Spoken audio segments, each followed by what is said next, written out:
Yes. So we have come up to this point. Okay. So this is the stochastic train. Stochastic train means the train itself is a random. How to get this stochastic train? In a random walk model, suppose your series looks like this: yt is equal to yt minus 1 plus epsilon t. If you follow the process of iteration, you can look at this series in this form: yt is equal to y naught plus sum of epsilon t minus I.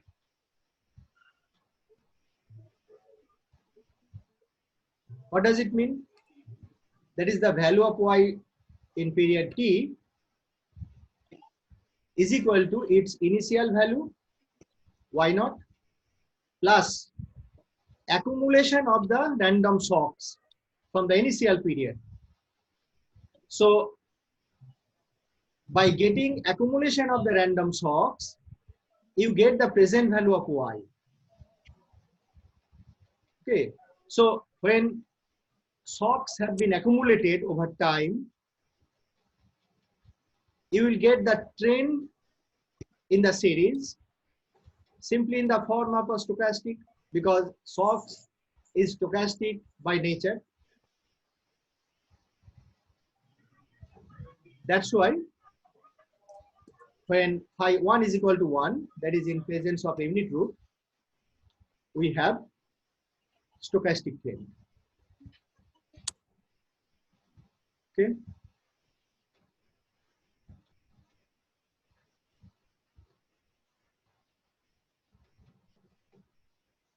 Now, again consider the random walk model without drift. How to get this form? Just by setting phi naught equal to 0, phi 1 is equal to 1 in air 1. That is, we allow the presence of unit root. Phi 1 is equal to 1 means unit root, we have already explained. We are ignoring intercept. So the specification of yt looks like this. And if yt follows this process, it is non-stationary with unit root, or it is non-stationary exhibiting stochastic train. Okay. Now, if we take the first difference of this series, your series is yt. If you take the first difference, the value looks like this: delta yt is equal to yt minus 1. So it is ultimately equal to epsilon t. So if we treat the first difference of the series as a separate series, so yt is your original series. If yt follows random walk, yt is non-stationary with unit root. But if we consider the first difference of the series, the value of the first difference is epsilon. And by assumption, epsilon is random walk. Epsilon is white noise. That is, epsilon t is purely random variable. So after taking first difference of the non-stationary series, it becomes stationary. Try to understand this point. If yt follows random walk, that is, if yt looks like this, it will be non-stationary. But if we consider the first difference of the series, it becomes stationary. Why? Because if you take first difference simply is equal to epsilon t, and epsilon t by assumption stationary. For this reason, the first difference of the random walk series is stationary. So we can interpret this model in this way: if yt follows random walk, yt originally non-stationary, but after taking first difference, yt becomes stationary. For this reason, this type of process is called different stationary process, DSP. Different stationary process means the series originally is non-stationary, but after taking first difference, it becomes stationary. Clear? So DSP means the series is originally non-stationary, but after taking first difference, it becomes stationary. So this is the story about AR1. So in AR1, think about the basic structure of AR1. Yt is equal to phi naught plus phi 1, yt minus 1 plus epsilon t. If we impose the restriction phi 1 less than 1, yt becomes stationary. We have derived the results in class. If we set phi 1 is equal to 1 in AR1, you have a random walk model. If phi 1 is equal to 1, you can show easily yt will be non-stationary with stochastic train. Phi 1 is equal to 1 means the series contains unit root. So if the series contains unit root, it exhibits stochastic train. Okay. Now let we extend our analysis for AR2. Consider AR2. So try to write down the expression for AR2 independently just by looking at this expression in your exercise book. So AR2 is specified as yt is equal to phi naught plus phi 1 yt minus 1 plus phi 2 yt minus 2 plus epsilon t. Introduce lag operator here.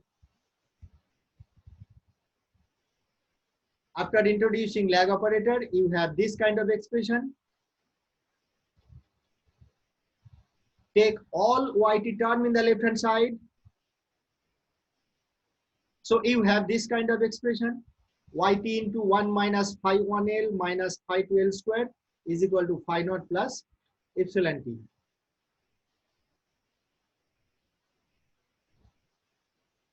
As I have mentioned in the case of AR1, if you set this component equal to 0, 1 minus phi 1l minus phi 2l squared. So set this equal to 0. You have what is known as the inverse characteristic equation. So this is the inverse characteristic equation for AR2. If you set z is equal to 1 by L in this inverse characteristic equation, you have z square minus phi 1z minus phi 2 equal to 0. This expression is called the characteristic equation. So in AR2, the characteristic equation is quadratic. In AR1, the characteristic equation was linear. But in AR2, the characteristic equation is quadratic. So if we solve this quadratic equation, you have two roots. These two roots are called the characteristic roots. So in AR2, you have two characteristic roots. In AR1, you have only one characteristic root, z is equal to phi 1. So in AR1, you have only provision of single unit root because you have only one unit root, only one characteristic root. But in AR2, you have two characteristic roots. So if you solve this equation just by applying the Siddharacharya formula, so you get z is equal to phi 1 plus minus square root of phi 1 square plus 4 phi 2 divided by 2. So you have two values of z. One is suppose z1, another one is z2. So this is the value of the characteristic roots. And I have already mentioned, in the case of AR1, the value of characteristic root Z is equal to phi1, exactly similar. But in AR2, the value of Z is not equal to phi1 or phi2. So value of Z is equal to this kind. That is the combination of phi1 and phi2. So one value of the root is simply phi1 plus this term divided by 2. Another value of the root phi1 minus square root of this divided by 2. Okay. Now we are interested in the value of the characteristic roots equal to 1. Why? Because if the value of the roots equal to 1, we can say unit roots. So in the case of AR2, we have different type of situations. Situation 1, two roots Z1, Z2 both equal to 1. Suppose that here you can get the value of Z. By solving it, suppose you get both the values equal to 1. Z1 is equal to 1, Z2 is equal to 1. So if Z1 is equal to 1, Z2 is equal to 1, there are two unit roots. That is, when both the roots are equal to 1, we can say YT in AR2 contains two unit roots. And if YT contains unit roots, it will be non-stationary. We have already shown in the case of AR1, if a series contains unit root, it will be non-stationary with stochastic train. So it will also be applicable for AR2.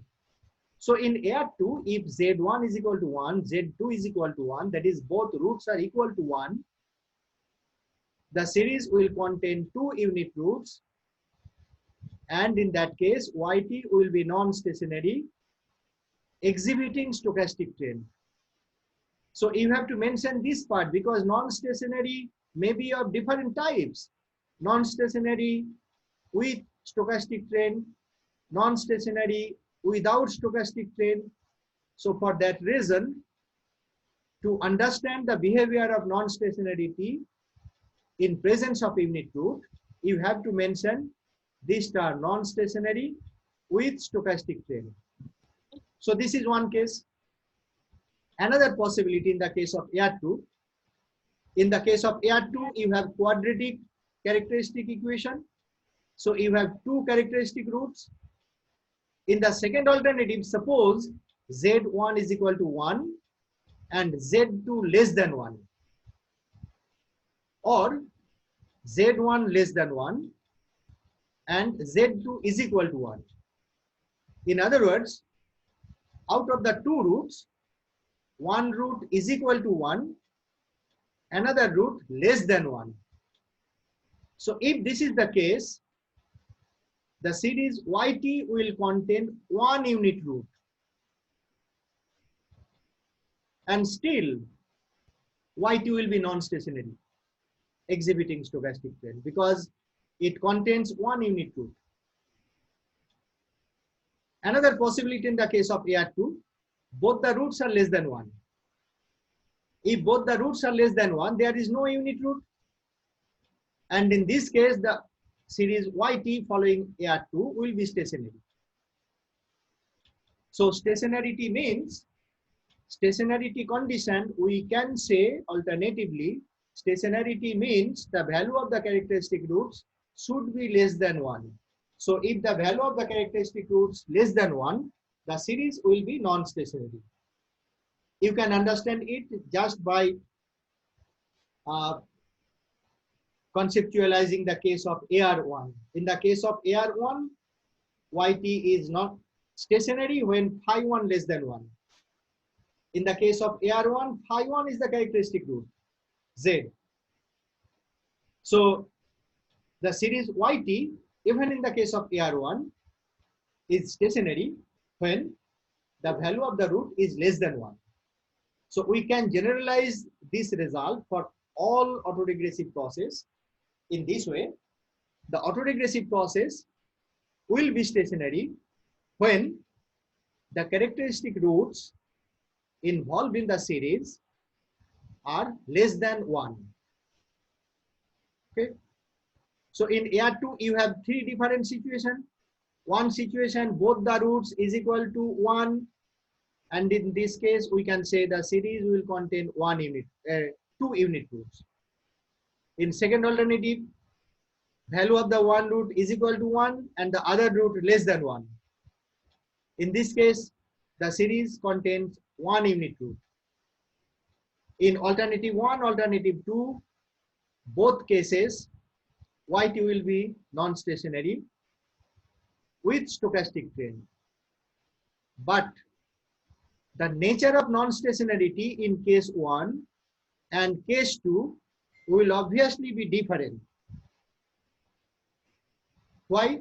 Because in case 1, you have 2 unit roots. In case 2, you have 1 unit root. So in case 1, YT exhibits stochastic train where there are 2 unit roots in the series. While in case 2, the series exhibits stochastic train containing only 1 unit root. So obviously, the type of stochastic train in case 1 and the type of stochastic train in case 2 will be different. But both are non-stationary.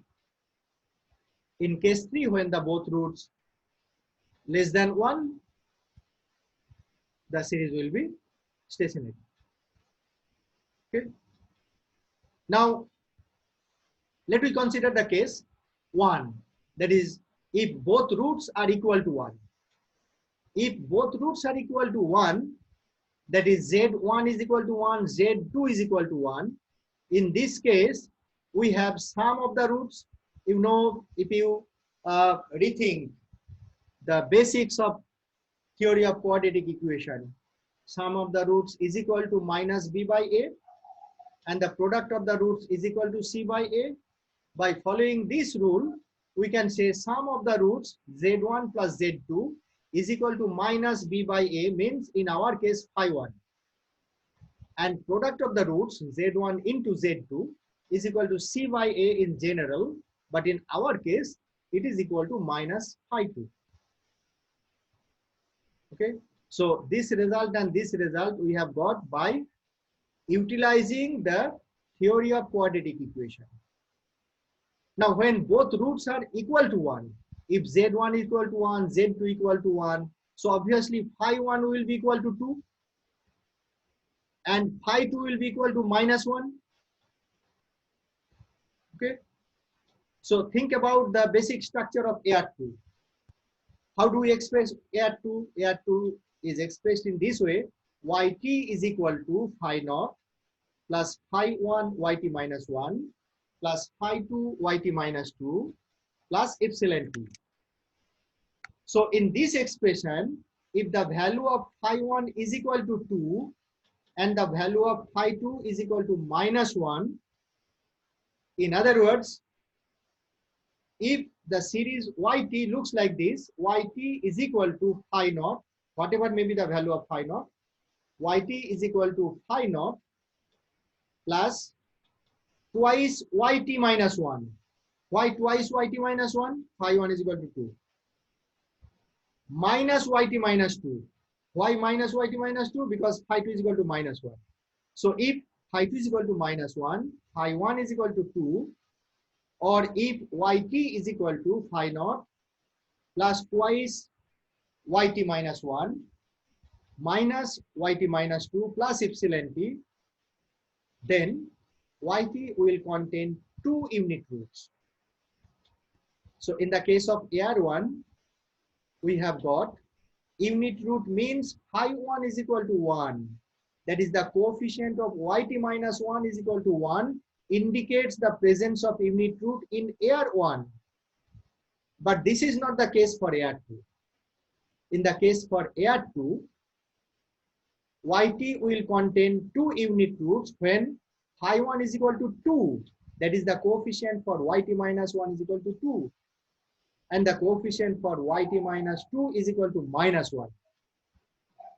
Okay, so we have to keep in mind the concept of unit roots not directly related to the value of phi 1, phi 2, etc. The concept of unit root is directly related to the concept of characteristic roots. If the characteristic roots involved in a series equal to 1, then we can say the series contains unit root. If the series contains unit root, it will be non-stationary with stochastic train. Clear? So in the case of AR2, as we have number of characteristic roots is equal to 2. So in AR2, you have the possibility of maximum unit root 2. So in the case of AR2, you have the number of unit roots is equal to 2 or is equal to 1 or is equal to 0. When both Z1 is equal to 1, Z2 is equal to 2, number of unit roots is equal to 2. If Z1 is equal to 1, Z2 less than 1, or vice versa, number of unit roots is equal to 1. If both Z1 less than 1, Z2 less than 1, number of unit roots equal to 0. So in AR2, you have three possibilities. So the AR2 series YT may be of three types.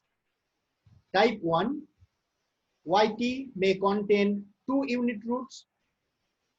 In this case, YT will be non-stationary with stochastic train. YT may contain 1 unit root. In this case also, the series is non-stationary with stochastic train. If YT contains no unit root, YT in AR2 will be stationary. So YT in AR2 will be stationary if the value of the characteristic roots are less than 1. Okay, so you have used the concept of the roots, characteristic roots earlier in calculating autocorrelation function, etc., or in analyzing the behavior of AR2 series in general. So we can look at the stochastic behavior of a series by utilizing the concept of unit root, by utilizing the concept of characteristic roots equal to 1 in an alternative manner. Okay. Now, let we generalize further the autoregressive process of order P. Write down this expression. ARP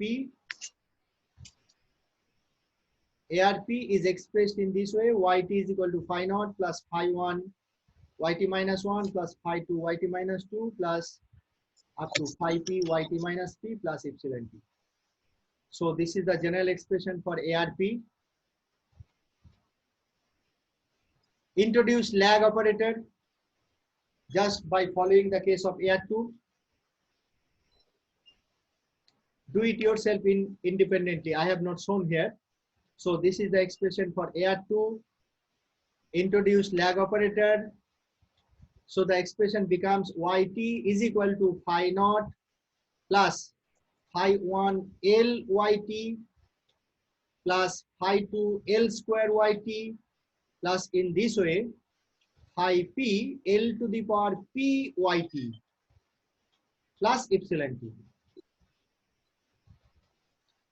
If you take all YT components in the left hand side and if you take YT as a common factor, within bracket you have 1 minus phi 1 L minus phi 2 L squared minus dot dot dot up to minus phi P L to the power P is equal to, in the right hand side, phi naught plus epsilon T. So in the case of ARP, the expression multiplying with yt, 10 minutes remaining, multiplying with yt, you have the expression within bracket, and it is a polynomial of order p because it starts with 1 minus phi 1l minus phi 2l squared minus up to phi p l to the power p. Set this expression equal to 0. You have inverse characteristic equation relating to ARP. And again, if you set 1 by L is equal to Z, you have a characteristic equation looks like this. Z to the power P minus phi 1 into Z to the power P minus 1 minus phi 2 into Z to the power P minus 2, in this way minus phi P equal to 0. And you can easily understand the solution of this characteristic equation is not easy as in the case of quadratic equation or linear equation. In the case of linear equation, you can get directly the value of the root. In the case of quadratic equation, you can get the value of the roots by applying Siddharacharya. But in this case, you can get the value of the roots in other way. One possible way, just express this polynomial in a multiplicative factor like this. So suppose this expression is denoted by this symbol phi of z. So phi of z indicates phi of z equal to 0 is the characteristic equation for ARP. Okay, phi of z actually is equal to this. The structure of phi of z is equal to z to the power p minus phi 1 z to the power p minus 1 minus up to phi 2 z to the power p minus 2. In this way, last term is phi p minus phi p, this equal to 0. Now suppose this polynomial can be factorized in this way, z minus 1 into the rest component, and the rest component we have denoted here by phi star z. So suppose phi of z means this is equal to z minus 1 into phi star z. How to get it? Just by taking the factor z minus 1, if we can express this in this form. So obviously, this part of the polynomial phi star z will be a polynomial of order p minus 1 because phi of z is originally of order p. So we have taken one z outside. So if we take one z outside, the remaining part will be a polynomial of order p minus 1. So if you can express this polynomial in this form, by solving this, you have z equal to 1. So if you express phi of z is equal to this, so you can write either z minus 1 equal to 0 or this component equal to 0. So z minus 1 equal to 0 indicates one value of the root equal to 1. So here the ARP contains one unit root, and the series will be called integrated of order 1. When a series contains one unit root, we can say the series will be integrated of order 1. It is not only for ARP, it is applicable for a series following any order of autoregression. In AR2 also, in AR1 also. In AR1, you have only one possibility because in AR1, you have only one characteristic root. So you have a possibility of only one root. So AR1 may be integrated of order 1 or stationary. In AR2, you have three possibilities. In AR2, when the series contains two unit root, it will be integrated of order 2. If AR2 contains only one unit root, it will be integrated of order 1. If AR2 contains no unit root, that is, if AR2 is stationary, it will be integrated of order 0. So any stationary series can be said integrated of order 0. Okay. So remaining time shows 4 minutes. So it will be interrupted again. So we can start afresh after 4 minutes. Okay. So till now we can continue. Now, so here we have only one unit root. Similarly, if we can express the characteristic equation for ARP in this format, phi of z is the polynomial of order p. We can factorize this polynomial in this way, phi of z minus 1 whole square into the rest component.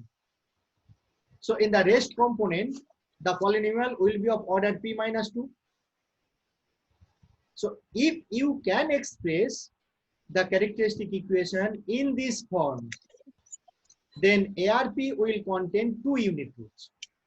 So we impose here if.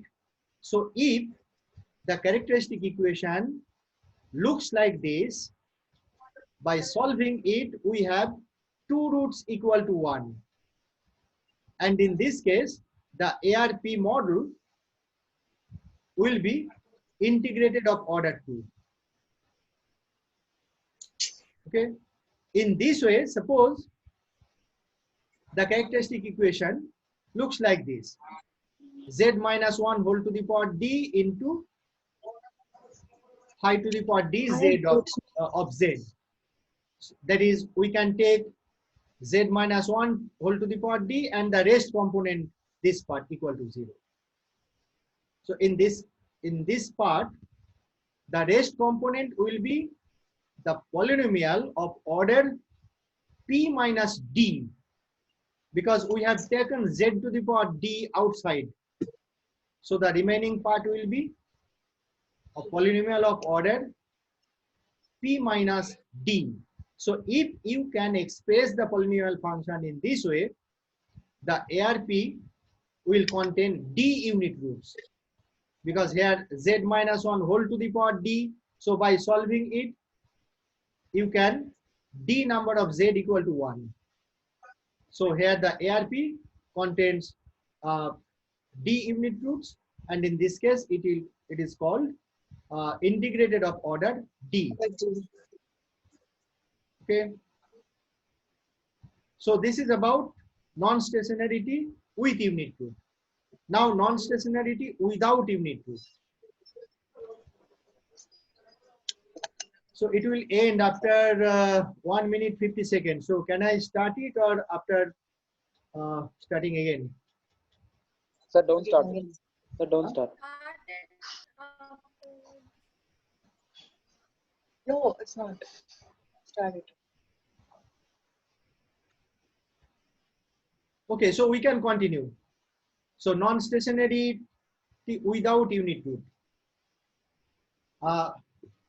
Just try to remember our initial points. Initially, we have mentioned